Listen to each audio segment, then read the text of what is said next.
초인들의 삶과 가르침을 찾아서 베어드 스폴딩 출판사 정신세계사 육체란 육체 안에 있는 그 사람의 본질, 즉 영혼의 표상일 뿐이다. 다시 말하면 육체는 활동하는 의식의 표상이다. 의식은 전 과정의 단위라며 자율적으로 움직인다. 현재의식, 잠재의식, 초의식이 개별적으로 존재하는 것이 아니다. 다만 실제라는 단 하나의 살아있는 의식만 있을 뿐이다. 이를 확실히 알면 상징주의나 최면술로부터 벗어날 수 있다. 참된 의식이 무엇인지도 모르면서 의식의 낮은 단계인 심령술을 행하는 사람이 있다. 이것에서 벗어나는 길은 그냥 버리고 전체와 하나 되는 것뿐이다. 이것이 바울이 말한 죄 속에서 죽고 하느님 안에서 산다는 뜻이다. 차이점이 있다면 본인이 자각을 했는가, 남이 가르쳐 주어서 알았는가 하는 것뿐이다.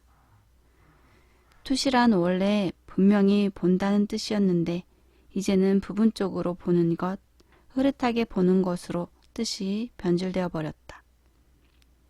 투시나 투청 같은 감각이 발현된 초능력이 있으나 그것은 결코 전체가 아니고 전체에 이르게 할 수는 없다.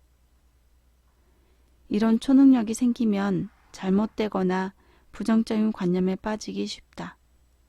그러나 우리가 전체의 기반 위에 확고히 서면 잘못될 염려도 없고 부정적인 관념에도 빠지지 않는다. 우리는 진리를 명확히 알아야 한다. 최면술의 또 다른 형태인 영매를 통해서도 진리에 도달할 수 없다. 이러한 것들은 오히려 영적 발전의 장애가 될 뿐이다. 순수한 지식은 순수한 비전에서 나온다. 비전이란 신의 원리 안에 있는 영적인 실제를 통하여 보는 것이다. 눈을 들어 하늘을 본다 라는 말은 순수한 비전, 순수하게 보는 것을 말한다. 보통 투시나 천리안이라 하는 것은 인간의 감각을 정신적이고 심령적인 에테르 수준까지 확장하여 보는 것이다. 그러나 순수한 비전은 오직 진리의 빛에서만 가능하다. 높은 차원에서 보면 모든 감각기관은 하나요, 온전히 동등하다. 또한 육체라는 단일체 속에서 움직이는 지체나 기관, 세포 하나하나도 똑같이 동등하다.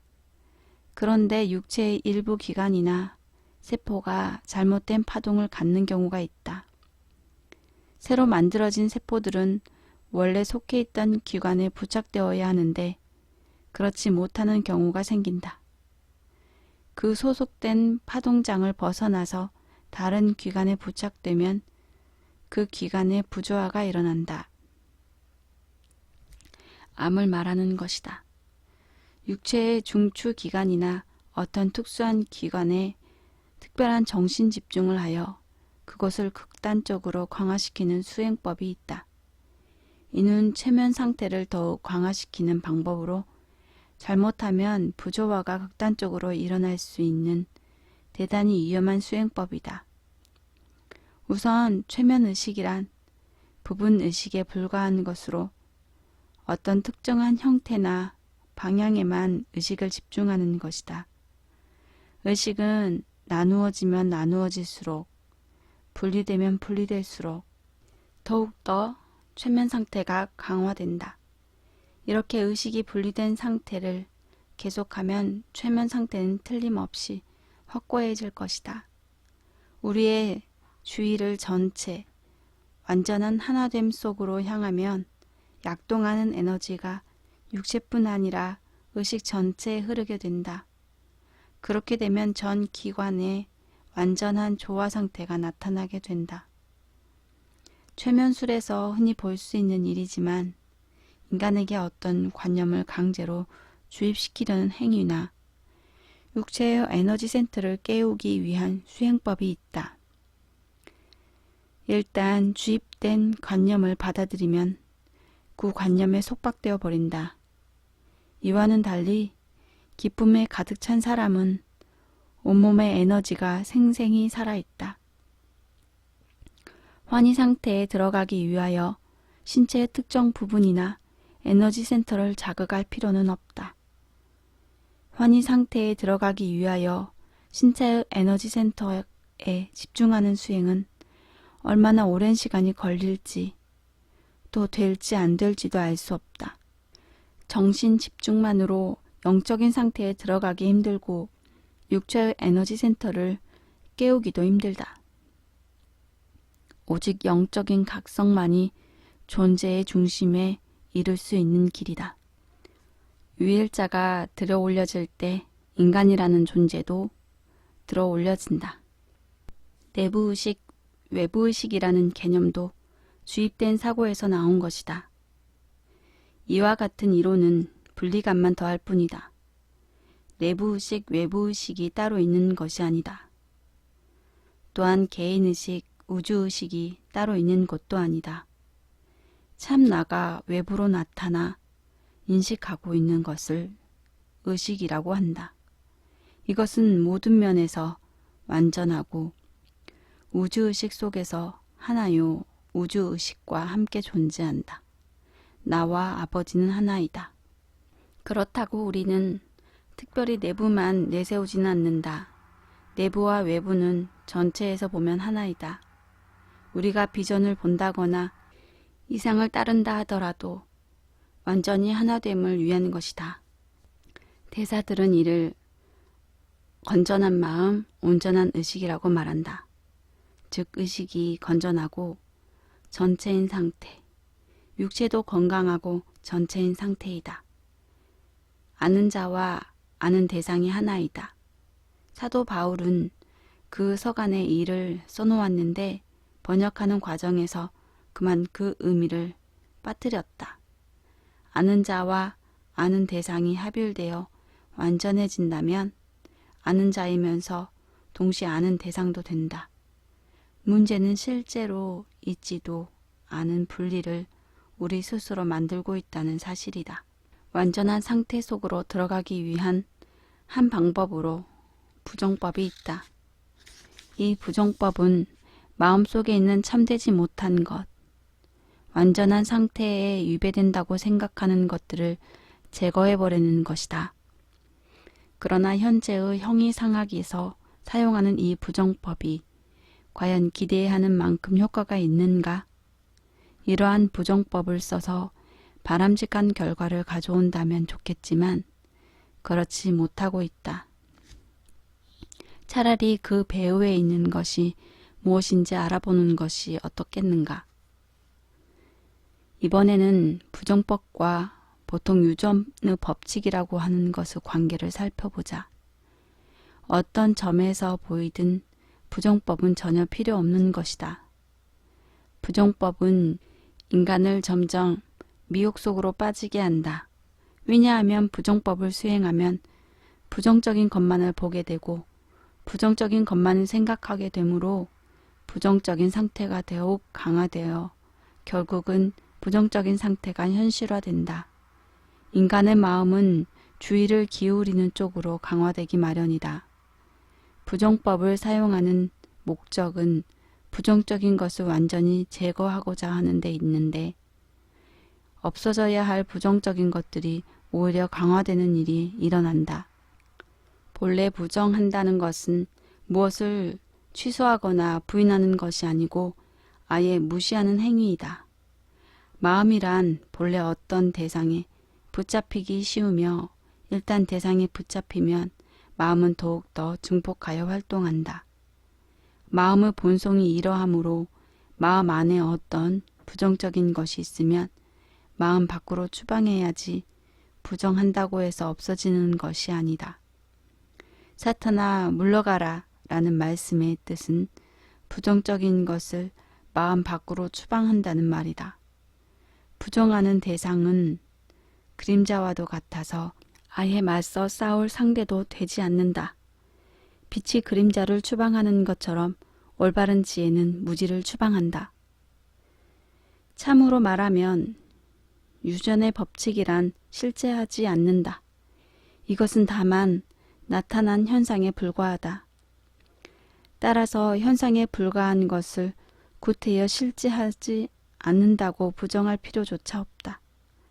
부정하는 데에 마음을 쏟지 말고 완전에 마음을 쏟는다면 훨씬 더 긍정적이고 건설적인 결과를 바라볼 수 있다. 부정하면 그곳으로 그만 이어서 쉽겠지만 완전을 향한다면 결과가 훨씬 더 빠르게 분명히 실현된다. 눈앞에 있는 조건이나 주위 환경이냐 하는 것도 중요한 것이 아니다. 수많은 예를 보면 조건이나 주위 환경도 얼마든지 극복할 수 있음을 알 수 있다. 따라서 그와 같은 것에 마음을 빼앗길 필요가 없다. 예수는 말하였다. 마음에서 떨쳐버려라, 놓아버려라. 동일한 인종이나 동일한 민족 속에 유전이 존재한다는 것도 진리는 아니다. 같은 인종, 같은 민족 내에 비슷한 사람, 닮은 사람이 있는 것은 예전에 가까운 사이였던가, 과거에 경험했던 것이 비슷하거나 살아온 주위 환경에 공통점이 많기 때문이다. 동일한 진화가 있다는 것을 보여주는 염색체가 있으나 이것을 보고 꼭 동일한 진화 과정에 있었다고 말할 수는 없다. 인간과 마찬가지로 동물 세계에도 동일한 법칙이 작용하지만 주파수, 파동이 다르다. 이미 잘 알고 있는 사실이지만 인간의 주파수는 동물 주파수보다 높다. 후천적인 유전은 인간의 생각을 통하여 영향을 줄 수 있는 것으로 생각을 바꿈으로써 유전되는 것을 바꿀 수 있다.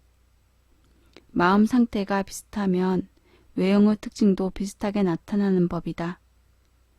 어느 집단 내의 구성원이 동일한 생각을 하고 동일한 감정을 공유하고 있다면 외모도 비슷하게 닮아간다.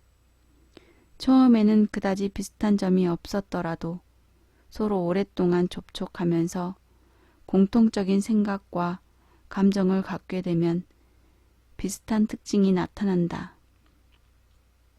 예를 들면 한 남자와 한 여자가 서로 관심을 가지고 감정을 교류하면서 오랫동안 같이 살다 보면 비슷하게 닮아간다. 이는 정신 상태가 비슷해지기 때문이며 결혼하여 오랫동안 같이 산 부부에게서 흔히 볼 수 있는 현상이다. 현대의학은 유전병에 대하여 예전과는 다르게 보고 있다. 예수가 간질병 환자를 고쳤을 때 제자들은 물었다. 그가 간질병에 걸린 것은 누구의 죄입니까? 그 자신의 죄입니까? 그 부모의 죄입니까? 예수의 대답은 이러하였다. 너희들이 죄 있다고 인정치만 않는다면 이 사람이나 그 부모가 죄 있는 것이 아니다. 죄란 오직 본인이나 주위 사람들이 죄 있다고 인정하기 때문에 존재하는 것이다. 진실로 죄란 잘못된 생각에서 나오는 것이다. 물질의 법칙은 물질 세계 내에서만 변하는 법칙이라고 한다. 그러나 물질은 물질 법칙 내에서만 묶여있지 않고 물질의 한계에서 벗어나 보다 높은 법칙을 따르고 있다. 우주의 모든 것은 영적인 것으로 이루어져 있기 때문에 결국 물질을 지배하는 법칙도 영이다. 소위 유전의 법칙도 허구의 마음 상태를 생명 속에다 집어넣어 생긴 것이다. 말하자면 참된 법칙이 아닌 것이다. 진실로 우주를 지배하는 것은 영적인 생명의 법칙뿐이다. 소위 까르마, 인과 응보 법칙 또한 같은 범주에 들어간다. 까르마 법칙에서 말하는 빚을 진다는 것도 실제 하는 것이 아니다. 영혼의 차원에서 보면 까르마란 없다. 영적으로 크게 깨달으면 까르마라든가 어떤 불완전한 조건도 문제시 되지 않는다.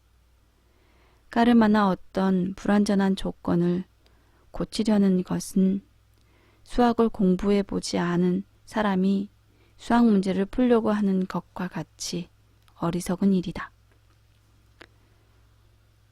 수학을 공부해 보면 수학 문제를 풀 수 있고 수학의 법칙에 맞는지 틀리는지도 알 수 있다. 잘못된 것이 있으면 먼저 법칙을 아는 것이 필요하고 법칙을 알면 자연히 잘못된 것이 무엇인지 알 수 있다. 까르마 법칙은 영적인 생명의 법칙에 위배된다. 영적인 생명의 법칙이 열매 맺으면 구원, 깨달음, 완전함이 된다. 인간은 마음속에 까르마 법칙이 존재하지 않는다면 과연 까르마 법칙이 존재할 수 있겠는가? 까르마 법칙이 있다면 생각하면서 까르마 법칙을 극복하려 들지 말고 우리의 생각만 바꾸면 된다. 이것은 진리의 법칙을 깨닫고 따르는 데서 올 수 있다. 인도의 지도적 대학인 캘커타 대학교 보수 박사는 만약 사람들이 유전이라는 것을 전혀 생각하지 않는다면 결코 유전되지 않는다라고 말하였다.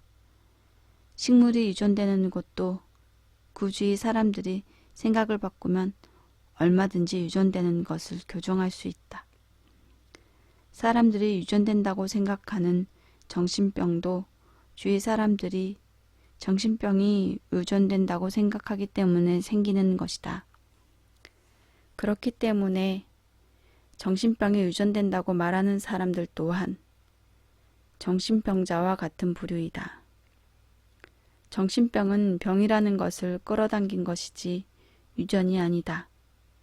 우리는 병이 유전된다는 학설을 받아들이는 것이 아니라 바울과 같이 변하지 않고 변할 수 없는 하나님의 계승자라는 생각을 가져야 한다. 이것만이 병이 유전된다는 사고방식에 대한 효과적인 치유책이 될 것이고 잘못된 관념을 버릴 수 있는 유일한 길이 될 것이다. 귀신 들린 병이라는 것도 하느님과는 전혀 관계없는 일이다. 인간은 하느님의 아들로서 그와 같은 것은 존재하지 않는다. 예수는 말하기를 하늘에 계신 아버지만이 참 아버지이시기 때문에 땅 위의 어떤 사람에게도 아버지라 부르지 말라 라고 하였다. 이것이야말로 인간의 참 유전이요. 아버지와 아들 사이에 낀 장애물로부터 벗어나서 존재의 근본으로 돌아갈 수 있는 진리이다. 하느님이 만물을 창조하셨기 때문에 모든 창조물의 기원은 하느님에게 있다. 나와 내 근원 사이에 잘못된 생각이 들어있지 않다면 또 다른 유전 같은 것은 있을 수 없다. 완전한 하느님에게 다른 어떤 것이 끼어들 수 없다. 인간은 어떻게 생각하느냐에 따라 그 앞길이 결정된다. 인간은 자신의 근원인 신에 복귀함으로써 최초부터 가지고 있던 완전한 유산을 상속받을 수 있다. 신의 물도 샘이라는 한 근원에서 흘러나온 것과 같이 인간의 본성은 한 근원에서 나온 것이지 여러 가지 근원에서 나온 것이 아니다. 샘에서는 물이 흘러나오지만 시냇가 양 언덕에는 흙이 쌓여 있을 뿐이다. 창세기 제3장에 잘못된 번역이 하나 있기 때문에 사람들은 죄와 죄의 유전에 대하여 잘못된 생각을 가지게 되었다. 인간이 죄를 범했기 때문에 죽음을 면치 못하게 된 운명이 인간에게 유전되고 있다는 내용인데 본래 그러한 내용은 아니다. 인간에게 죄가 들어와 인간의 완전한 본성을 뒤집었다는 뜻이 아니고 죄 자체가 뒤집어질 수 있다는 뜻으로 고쳐야 한다. 그 당시에 죄란 단순히 고칠 수 있는 잘못에 불과했다. 예수는 죄와 죄의 결과가 영원히 계속된다고 가르치지 않는다. 죄의 용서를 가르쳤다. 즉 잘못을 돌이킬 수 있다고 가르친 것이다. 흔히 말하는 인간의 법칙, 마음의 법칙도 이 범주에 들어간다. 이 법칙들은 만물의 근원인 우주 법칙을 제대로 깨닫지 못했기 때문에 생긴 일이다. 참 법칙을 세우면 잘못된 법칙은 사라진다. 보수 박사는 이를 결정적으로 입증했다. 이른바 유전의 법칙이란 전부 인간의 상념에서 나온 것으로 언제나 무효화될 수 있는 것이라고 말했다. 그렇게 되기 위해서는 먼저 그리스도, 자아와 일체가 되어야 한다. 잘못된 믿음을 버리고 참된 진리를 깨달으면 유전의 법칙이 무효화될 수 있는 것처럼 그리스도 의식은 잘못된 믿음을 고치고 진리를 깨닫게 해준다. 그리스도의 의식에 들어가면 모든 것이 온전해진다. 영의 법칙은 죄를 벌하자는 것이 아니고 죄의 결과로부터 인간을 해방시키는 것이다. 잘못된 결과를 겪지 않기 위해서는 잘못된 과정을 고치면 된다. 인간의 본질이 영적 존재라는 것은 뒤집을 수 없는 사실이다. 다만 인간의 본질적 존재라는 관념은 얼마든지 뒤집을 수 있다. 인간은 하느님의 형상과 모양대로 창조된 영적인 존재인 것이다. 최면은 의식이 제약된 상태이거나 거짓된 상태에서 일어난다. 의식이 제약된 상태란 자기 능력이 그 정도밖에 안 된다고 담념해버리는 상태를 말한다. 즉 자신을 스스로 제한하는 생각이나 성공이 불가능하다고 느끼는 감정 등은 의식이 제약된 상태이다. 의식이 거짓된 상태란 진실이 아닌 것을 진실이라고 생각하는 상태이다. 이것은 실제에 대하여 완전히 무지한 상태이다. 즉 거짓된 인상에 근거한 정신 상태, 전혀 존재하지 않는 것에 세워진 가짜 상태, 진리를 허위라고 잘못 본 상태를 말한다. 한때 인류는 지구가 평평하다고 생각했다. 지구가 둥글다는 것을 알고 있는 우리는 생각하기에는 어리석은 웃음거리에 불과하지만 그 최면적인 관념은 인간을 제한된 영역으로 가두어 놓아 지구 끝으로 가면 떨어진다고 생각할 정도였다. 지구는 본래부터 둥글다. 그런데도 옛날 사람들은 지구가 평평하고 지구 끝에는 구덩이가 있어 그 끝에 가면 떨어진다는 제약된 생각을 갖고 있었다. 그러나 이와는 다르게 생각한 탐험가들이 이 제약을 넘어 용감하게 도전했다. 당시의 사람들은 탐험가들이 지구 끝으로 가면 구덩이에 떨어질 것이라고 생각했었다. 그러나 탐험가들에게 구덩이 같은 것은 존재하지도 않았다. 이들은 구덩이를 뛰어넘은 것이 아니고 구덩이가 존재한다는 잘못된 관념의 제약을 뛰어넘은 것이다. 대사들 또한 모든 상황에 대처하는 방법이 이와 같다. 그들은 말하기를 진실이 아닌데도 진실 같아 보이는 것은 전혀 사실이 아닌 것이다 라고 하였다. 대사들은 인간을 붙잡고 있는 잘못된 관념이나 그럴듯하게 보이는 가짜에 체면되지 않는다. 그들은 실제를 잘 알고 있으며 진실된 세계에서 사물을 본다. 마치 콜럼버스가 지구의 끝을 넘어서 항해한 것과 같이 시공의 제약을 넘어선다. 본래 지구에는 끝이란 없다. 대사들에게 시간, 공간이란 존재하지 않는다. 지구에 끝이 있다고 믿는 것이 망상인 것과 같이 시간, 공간 또한 망상이다. 한정된 의식은 한정된 만큼 최면에 걸린다.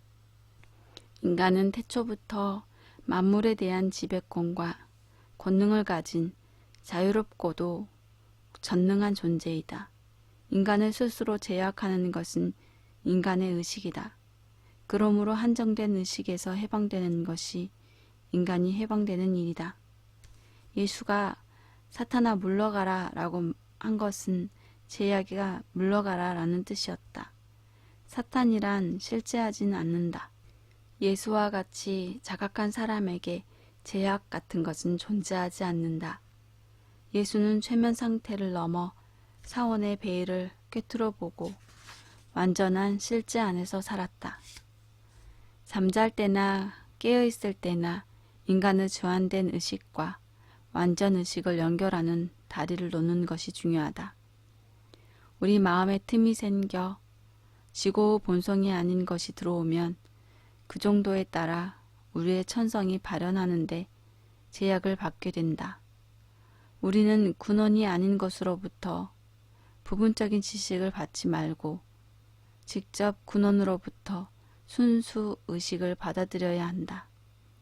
큰 것을 얻을 수 있는데 왜 그보다 못한 것을 구하려 드는가? 실제의 완전한 지식을 배울 수 있는데 왜 세상의 부분적이고 제한된 지식을 배우려 드는가? 잠잘 때 의식은 완전히 우주적, 보편적이 되어 의식의 속성들이 깨어나 모든 것을 자각하고 있는 상태가 된다. 보통 때 알지 못한 것도 수면 중에 알게 되는 수가 많은 것이 이 때문이다. 낮 동안에는 외부의 번잡한 활동을 하느라 표면 의식을 제외한 대부분의 의식은 표면 의식 밑으로 가라앉는다. 밤이 되어 번잡한 활동이 그치면 의식은 지각하는 상태로 되돌아온다. 즉, 수면 중에는 완전 의식이 활동하여 알게 되는 것이다. 이미 일어나고 있는 일을 표면 의식이 지각하지 못하고 있을 뿐이다. 우리는 잠잘 때 생기는 이러한 의식 상태가 평시에도 유지되는 상태, 즉 각성 상태를 이루도록 해야 한다. 이러한 이유 때문에 정신 분석가들은 잠자는 상태가 보통 깨어있는 상태보다 더 우월하다고 강조한다. 그러나 이 두 상태는 똑같은 수준이다. 만약 우리의 의식이 높은 경지에 있으면 모든 것을 아는 상태가 된다. 이 경지가 아닌 한 일상적인 꿈은 낮은 단계에서 일어나는 투시에 불과하다. 즉, 꿈이란 우리가 잠자고 있을 때 그날의 일이 결산되어 나타나는 것이며 이 지상의 체험과 이 지상보다 높은 차원의 체험이 뒤섞인 것이다. 우리의 상념이 항상 높은 차원에서 있다면 우리의 꿈도 그와 상응하게 된다. 그렇게 되면 꿈을 꾸더라도 종몽이 되고 난잡해지지 않는다.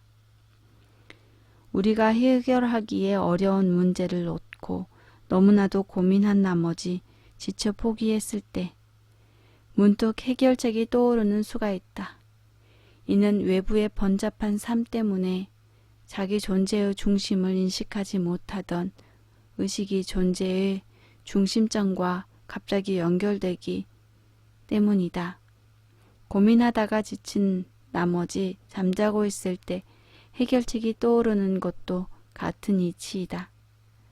대사들이 말하는 문제 해결을 위한 휴식법도 이와 같아서 외부 상태를 완전히 포기하고 상념을 완전한 상태에 집중하는 것이다. 이렇게 되면 육체, 정신, 감정 등의 인간적인 상태가 보다 높은 차원에 집중됨으로써 완전히 가라앉고 존재의 중심에 이르게 된다. 보통 악몽이란 심령 현상이나 최면의 경우와 같이 외부의 것이 우리 속으로 들어온 것이다. 최면에 걸린 사람은 완전히 딴 사람이 되어 개같이 짖거나 원숭이 흉내를 내기도 한다. 이것이 악몽과 비슷한 경우이다. 악몽을 꾸고 있을 때라도 깨어있는 상태를 생각하면 악몽에서 빠져나올 수 있다. 악몽을 꾸고 있을 때 내가 깨어있는 상태면 어떻게 하지? 라고 생각하여 극단적인 악몽에서 자신을 치료한 사람도 있다. 만약 그 사람이 한 걸음 더 나아가 영적으로 완전한 상태가 되면 어떻게 하지? 라고 생각했다면 그에 상응하는 상태에 도달했을 것이다.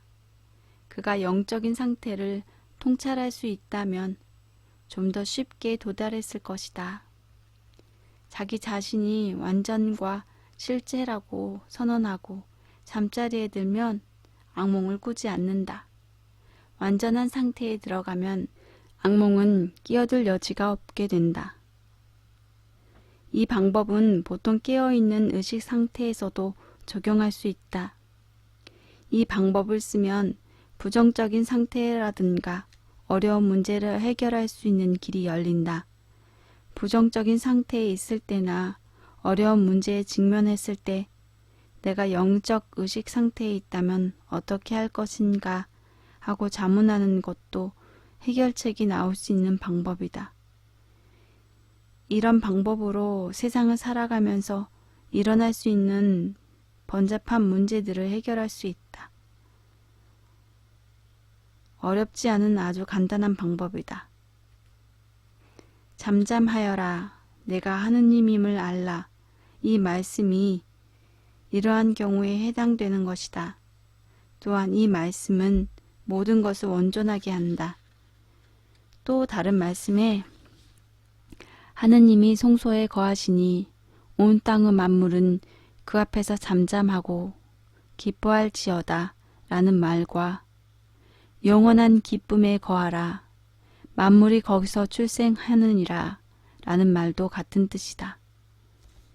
기쁨이 바로 최고 상태이다.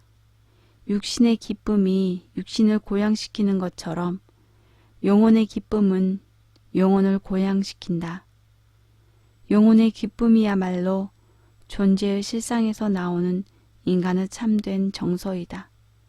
그런데 인간은 지고자로부터 단절되면서 큰 기쁨과 대조화로부터 단절되었다.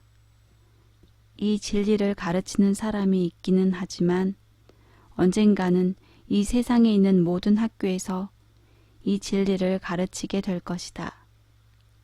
어린이를 가르치는 데에 이 진리를 응용할 수 있다. 아이들의 소란스러움을 진정시킬 수 있고 진실로 아이들을 조화롭게 할 수 있는 진리이기도 하다. 아이들이 건설적인 생각에 반응하도록 만들고 서로 단결하여 조화를 이루도록 하면 비참한 빈곤, 전쟁 등 이 세상의 모든 불행을 뿌리 뽑을 수 있는 초석이 될 것이다. 이제까지 우리 인류는 투쟁심만 붙돋우는 교육만 받아왔다. 어떤 사람이 주위 사람에게 피해를 끼쳤을 때나 주위 사람들의 분노를 일으키는 행위를 했을 때 주위 사람들도 똑같이 분노하여 저항해야 한다고 가르쳐 왔다. 이러한 가르침이나 선동으로부터 거슬러 올라가 진리에 복귀해야만 비로소 온전한 사회를 조작할 수 있는 기반이 마련될 것이다.